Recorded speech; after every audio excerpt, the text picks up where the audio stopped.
Yeah. Mm-hmm. Yeah, I don't know how to answer that question. I'm sorry. No, that's the answer. Yeah. That's perfect Yeah. about, that, yes. I mean, even just putting it into that perspective that, within the last 10, 20 years it's come a long way, we can only Yeah. just assume that it's going to keep, progressing, however that might look. Yeah. What about anything, is there anything you'd like to see change in the way health professionals communicate with patients? Like I mentioned to you earlier, we had that one NICU doctor who had absolutely no bedside manner at all and bantered around terms like palliative care and stuff to us as if it was nothing, and that was really difficult.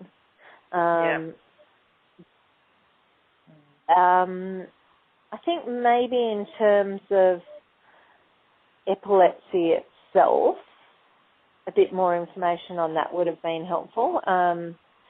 So I remember very early on wanting to explain to the doctors about what SAMI-seizures were doing, but not having the terms to be able to explain it. And so trying to explain them in layman's terms and saying, I think it's this type of a seizure, and not wanting to diagnose him for myself, but understanding the different types of seizures and things like that. And when they change, knowing what was a seizure, what was not, that side of things. But I think that the range of epilepsy can be so varied that, I don't know, just having an understanding around that, maybe a little bit more education on that. That being said, our, Rob Smith, our neuro, has been amazing with us, and I feel like I've got them on speed dial, constantly bothering them and stuff, but they've just been amazing whenever we've got any issues there.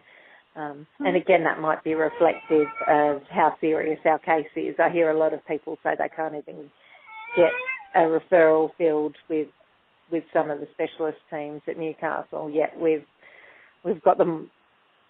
I called our CNC on Sunday. She's not even working, but she answered the phone, because she knew that it was an emergency. I don't fault any of them, and they were the team that really referred us on to TSA and stuff to get the most information. I feel like that whole diagnosis process and keeping us informed was really amazing. But maybe, just the epilepsy side of things would have been helpful. Yeah. And in terms of information as well? So yes. Including that in information. Yeah. Any specific services that you'd like to see developed to support people and their families? One of the things that a lot of people have raised to me is through the NDIS, can you get a bit of a hand around the home and that sort of thing? And I don't expect our government to support us around the home. But I feel like that side of my life I'm failing in that area a bit. Like, I can't keep the house as clean and tidy as what I'd like. I'm paying for a cleaner at the moment. In fact, some friends in Sydney have given me a little bit of money to go towards having a cleaner and stuff. But it's that normality of life stuff that's probably the hardest thing for us at the moment.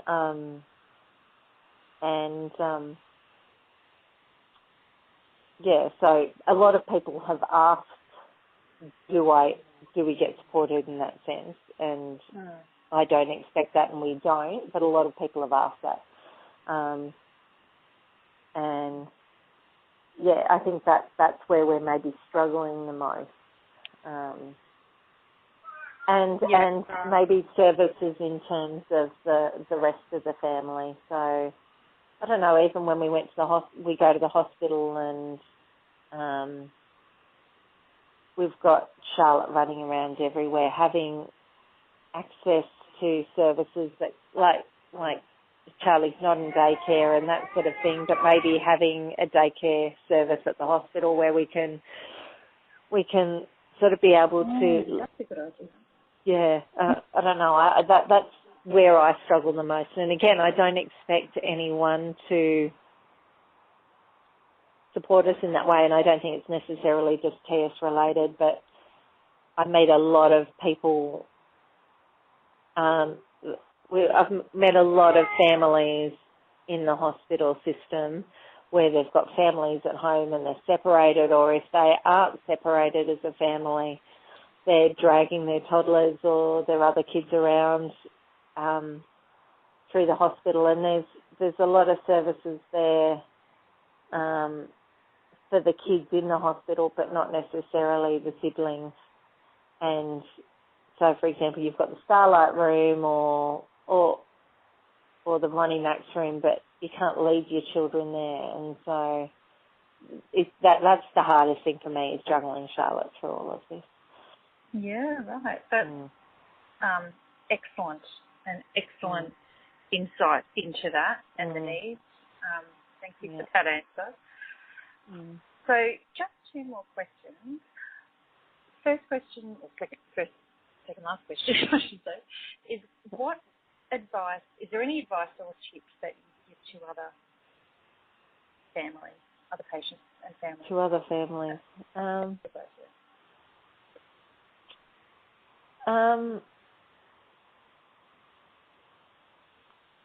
I think for us, you can take a diagnosis like this and it can be the end of the world. And we haven't done that. We've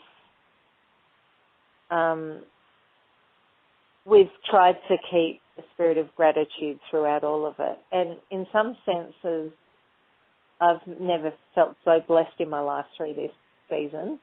And I think our faith has a lot to do with that. But I think you need to let go of a bit of your pride in this process and actually accept help and really tap into the resources that are available to you and not feel guilty for doing that. And be vulnerable with people around you. Some of the times where I've actually felt the most blessed, I ran into a lady that I know I don't know her very well at all, and she saw me in the shopping centre one day when we were back from hospital, and I just burst into tears with her. And through that, I ended up getting to know her daughter a bit more, who now comes and helps us out at home, and she'll do everything from sweeping the floor or doing the washing up to just helping out with the kids in the evenings. Like I get her maybe 2 evenings a week just to help out. And if you're not vulnerable with people, they can't offer to help.